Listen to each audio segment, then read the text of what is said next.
سانپ نے مرغی کو کاٹ لیا۔ زہر اس کے جسم کو جلا رہا تھا۔ مرغی نے اپنی پناہ گاہ یعنی مرغی خانے میں پناہ لینے کی کوشش کی، لیکن دوسری مرغیوں نے اسے نکال دینا بہتر سمجھا تاکہ زہر نہ پھیلے۔ مرغی لنگڑاتے ہوئے چلی گئی۔ باہری درد سے زیادہ اندر کی تکلیف سے روتی ہوئی وہ سانپ کے کاٹنے سے نہیں بلکہ اپنے خاندان کی طرف سے اگنور کرنے اور ان کی بے حسی و حقارت سے زیادہ دکھی تھی، جب کہ اسے ان کی سب سے زیادہ ضرورت تھی۔ وہ چلی گئی، بخار میں تپتی ہوئی، ایک ٹانگ گھسیٹتے ہوئے، سرد راتوں کے رحم و کرم پر ہر قدم پر ایک آنسو گرتا جاتا اور وہ اپنی مرغیوں سے دور ہوتی چلی جاتی۔ مرغی خانے میں موجود دوسری مرغیاں اسے دور جاتا دیکھتی رہیں اور اسے افق میں گم ہوتا ہوا دیکھ کر کچھ نے کہا، جانے دو، وہ ہم سے دور جا کر مر جائے گی۔ اور جب وہ مرغی آخر کار افق کی وسعت میں گم ہو گئی تو سب نے یقین کر لیا کہ وہ مرغی مر چکی ہے۔ کچھ نے تو آسمان کی طرف دیکھا۔ گدھوں کو اڑتا دیکھنے کی امید میں وقت گزرتا گیا۔ ایک دن ایک ہمنگ برڈ مرغی خانے آیا اور خبر دی، سنو مرغیوں، تمہاری بہن زندہ ہے۔ وہ ایک دور کے غار میں رہتی ہے۔ وہ صحت یاب ہو گئی ہے، لیکن سانپ کے کاٹنے کی وجہ سے ایک ٹانگ کھو چکی ہے۔ اسے کھانے کی تلاش میں مشکل ہو رہی ہے اور اسے تمہاری مدد کی ضرورت ہے۔ ایک دم سناٹا چھا گیا۔ سب خاموش ہو گئیں اور پھر بہانے شروع ہو گئے۔ میں نہیں جا سکتی، میں انڈے دے رہی ہوں۔ میں نہیں جا سکتی، میں دانہ ڈھونڈ رہی ہوں۔ میں نہیں جا سکتی، مجھے اپنے بچوں کی دیکھ بھال کرنی ہے۔ ایک ایک کر کے سب نے انکار کر دیا۔ ہمنگ برڈ بغیر کسی مدد کے غار کی طرف لوٹ گیا۔ پھر وقت گزرتا گیا۔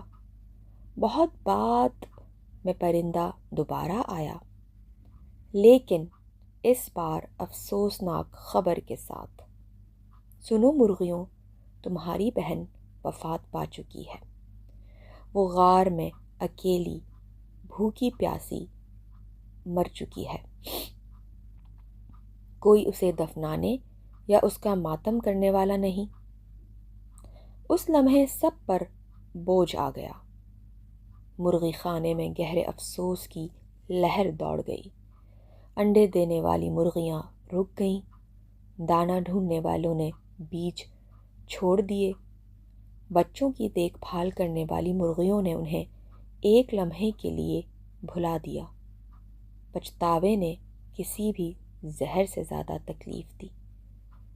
انہوں نے خود سے پوچھا، ہم پہلے کیوں نہ گئے؟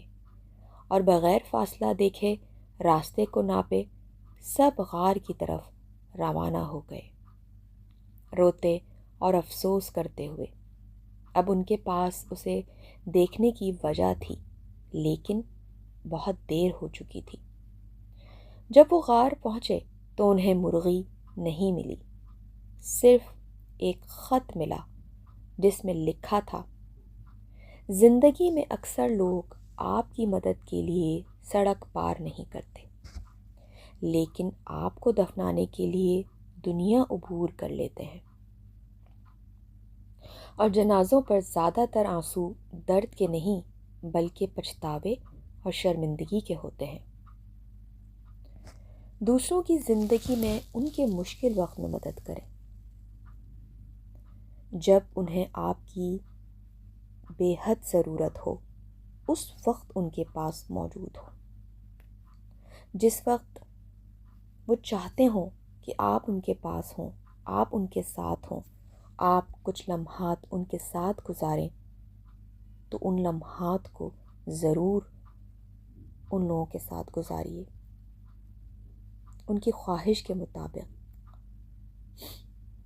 کہیں ایسا نہ ہو کہ بعد میں پچھتاوا ہی رہ جائے۔ اور ایک لفظ ہوتا ہے نا، کاش، کاش ہم وقت پر چلے جاتے، کاش ہم نے کال ریسیو کر لی ہوتی، کاش ہم نے انہیں 10 منٹ دے دیے ہوتے، کاش ہم 5 منٹ ان کے پاس بیٹھ جاتے۔ پھر یہ پچھتاوے اور یہ کاش جیسے ورڈز ہی ہمارے پاس رہ جاتے ہیں۔ لیکن جو لمحات ہمارے پاس ہوتے ہیں اور جن لمحات میں ہمارے اپنوں کو ہماری ضرورت ہوتی ہے، وہ ہم ان کو نہیں دے پاتے۔ اور جب وہ اس دنیا سے چلے جاتے ہیں تو ان کو یاد کرنے کے سوا، ان کو یاد کرنے کے بعد آنسو بہانے کے سوا ہمارے پاس اور کوئی دوسرا کام نہیں ہوتا۔ اللہ تعالیٰ ہم سب کو نیک، سیدھی اور سچی راہ پر چلنے والا بنائے، اور ہم سب کو اپنے والدین کے لیے صدقہ جاریہ بنائے۔ آمین ثم آمین یا رب العالمین۔